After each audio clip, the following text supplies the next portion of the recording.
21 अक्टूबर की रात को जनरल नारायण सिंह पठानिया को टेलीफोन आया। लेफ्टिनेंट कर्नल नारायण सिंह को टेलीफोन आया कि कोहाला ब्रिज पर 200 गाड़ियाँ कबायलियों की आई हुई हैं। कर्नल नारायण सिंह ने अपने नारायण सिंह जो मुजफ्फराबाद में जम्मू कश्मीर इन्फेंट्री के इंचार्ज थे, उन्होंने अपने लेफ्टिनेंट शेर अली को वहाँ से भेजा कि जाकर पता करें कि वहाँ पे क्या पोजीशन है, क्या बात है। शेर अली जब लेफ्टिनेंट थे वो जब वहाँ पे पहुँचे, अपने कोहाला पहुँचे, तो पुल के पार जो थे वो गाड़ियाँ खड़ी थी और पुल के जो गार्ड थी वो भी उनके साथ मिल चुकी थी, क्योंकि वो दूसरी कम्युनिटी के थे। तो उन्होंने शेर अली से कहा कि आप एक बात करेंगे, आप पहले हमारे उनके कबायलियों से बात कर लें और फिर आप पीछे उनको इन्फॉर्म करें। शेर अली से बुलाया गया उनको कबायलियों के साथ, और कबायली खुर्शीद अनवर थे वहाँ पर, कबायली कमांडर जो थे वहाँ से, सालार उसको कहते थे, उसको खुर्शीद अनवर को। तो उनके साथ जब उनकी गुफ्तगू हुई तो खुर्शीद अनवर ने उनको प्रवेल किया और उनको कहा कि आप बगावत करो।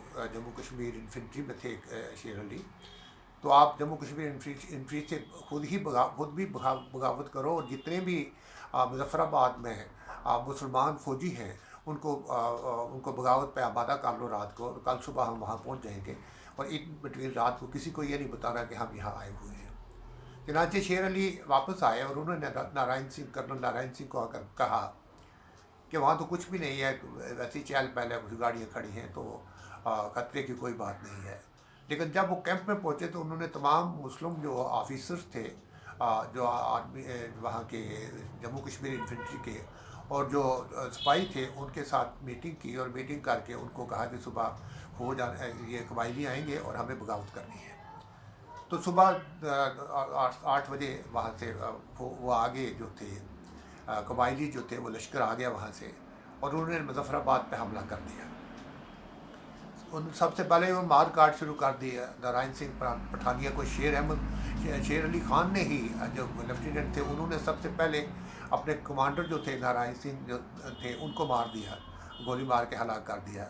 उसके बाद जो कबायली आए, उन्होंने दूनी चंद जो थे वहाँ के डिप्टी कमिश्नर थे, दूनी चंद मेहता नाम था उनका, उनको मार दिया डीसी हाउस पर आकर, अपने उनके दफ्तर में ही उनको हलाक कर दिया। इसी तरह वहाँ पर फिर उन्होंने क्या किया कि उन्होंने अवाम पर जो थे धावा बोल दिया।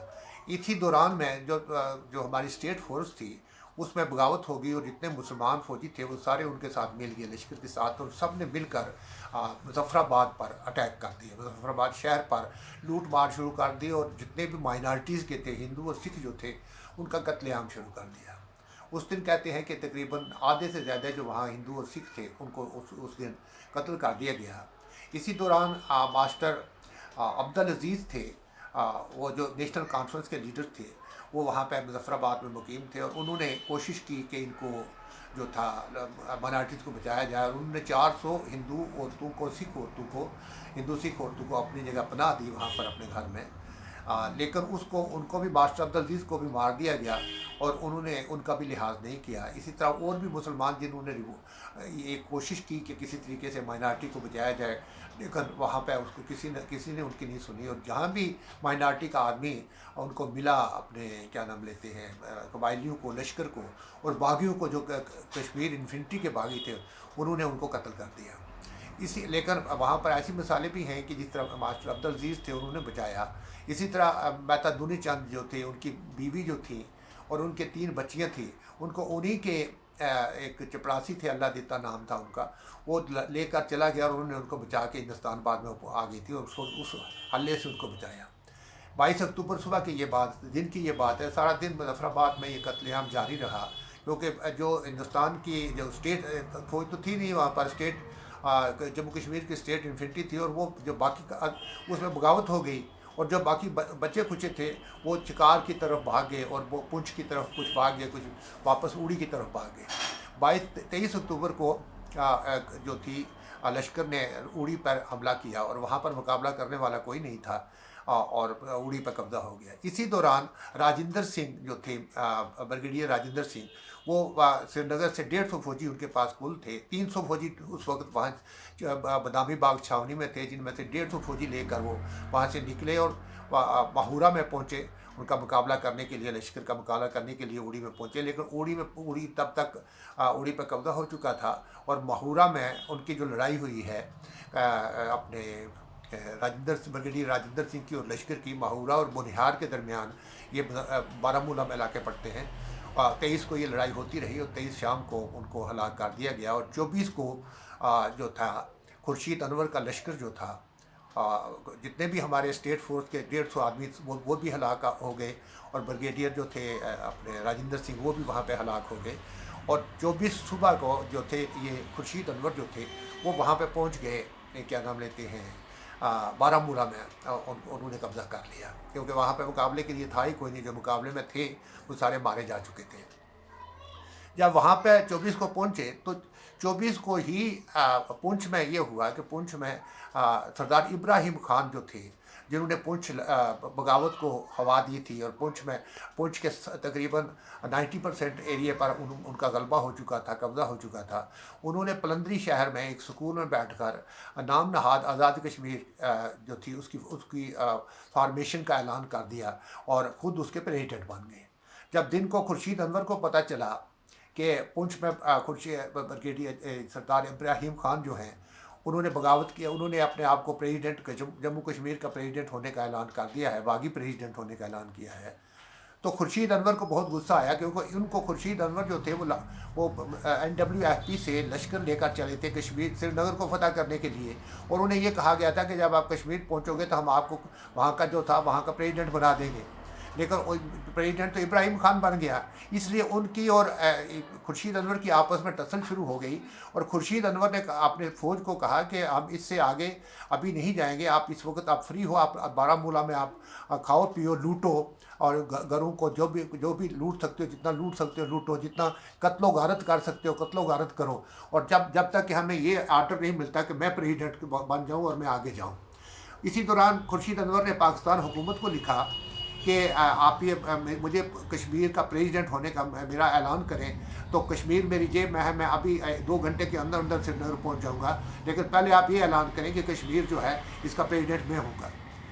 मेजर जनरल अकबर खान, जिन्होंने कोविड जो ऑपरेशन गुलबर्ग के नाम से ऑपरेशन किया था, वो लिखते हैं द रेडर्स ऑफ कश्मीर में कि हमने सारा दिन बहुत यत्न किए कि किसी तरीके से खुर्शीद अनवर जो है वो आगे बढ़े। हमने उनको कहा आगे बढ़ो, श्रीनगर पहुँच कर ये फैसला करेंगे, लेकिन उसने कहा कि मैं 1 इंच जो है वो मैं आगे नहीं बढ़ूंगा, कश्मीर मेरी जेब में है। सबसे पहले लियाकत अली खान जो है ये फैसला करे कि इसका प्रेसिडेंट जो है कश्मीर का ये मैं होऊंगा या ये सरदार इब्राहिम, ये कहाँ से आ गया, ये पूंछ में बैठ कर प्रेसिडेंट क्यों बन गया है।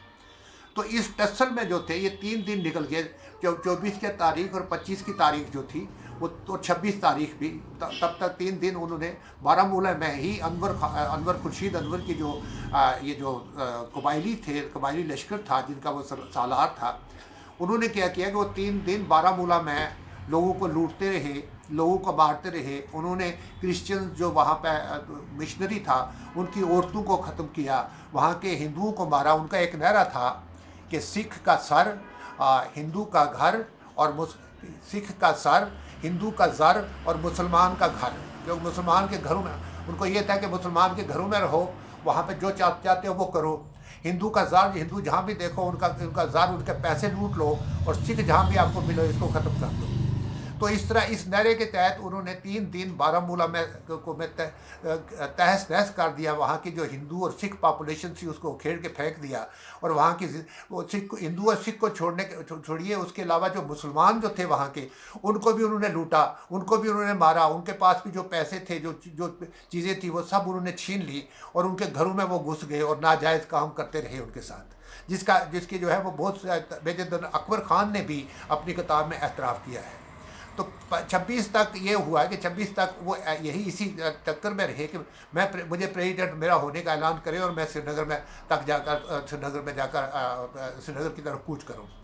इसी इसी दौरान 26 अक्टूबर को जो था वो महाराजा 25 को महाराजा जो थे वो श्रीनगर में थे 25 अक्टूबर को।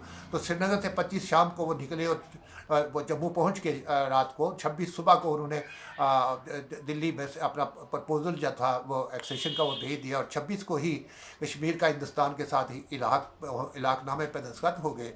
और 27 अक्टूबर की सुबह को जो थी फौज जो थी वो बडगाम एयरपोर्ट पर उतरी और 27 अक्टूबर को ही जो थी लड़ाई शुरू हो गई। जबकि उस वक़्त जब 27 को उसको पता चला खुर्शीद अनवर को, तो उन्होंने 26 रात को वहाँ से कूच किया और श्रीनगर पर हमला करने की आखिरी कोशिश की। लेकिन वो अभी कश्मीर श्रीनगर से 4 किलोमीटर की दूरी पर थे। शाली टैंक उस जगह को कहते हैं कि हमारी फ़ौज पहुँच गई थी और शाली टैंक पर पहला मुकाबला हुआ।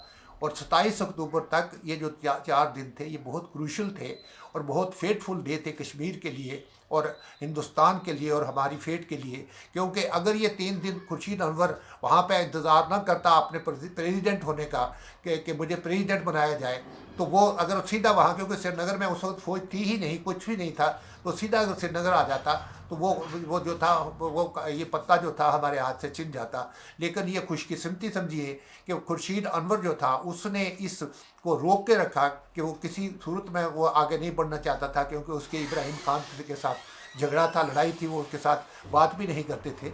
तो इसी दौरान हिंदुस्तान की फ़ौज आ गई और नतीजा ये हुआ कि कश्मीर का जो था हिंदुस्तान के साथ इलाक हो गया।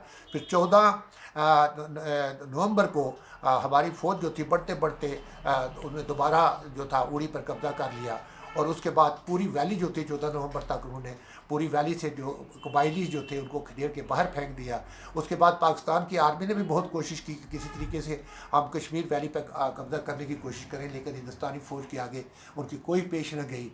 और ये जो था इसका जो मेन वजह ये हुई कि खुर्शीद अनवर जो था उसने कश्मीर को हासिल करने के लिए वो खुद प्रेसिडेंट बनना चाहता था। इसी में 3 दिन जो ज़ाया हो गए उनके, और ये 3 दिन हमारे लिए फेटफुल दिन थे जिसमें हमारी प्लानिंग हुई। महाराजा हरी सिंह ने एक्सेशन किया हिंदुस्तान के साथ, हमारी फ़ौज आई और हम जो थे कश्मीर पर फिर दोबारा कश्मीर पर अपना तसल्लुत जो था अपना कश्मीर को लिबरेट कराने में, कश्मीर में जहाँ पर वो आ चुके थे, जहाँ पर वो पाकिस्तानी जो थे, पाकिस्तान स्पॉन्सर्ड फोर्सेज जो आई हुई थी, उनको बाहर निकालने में बाद में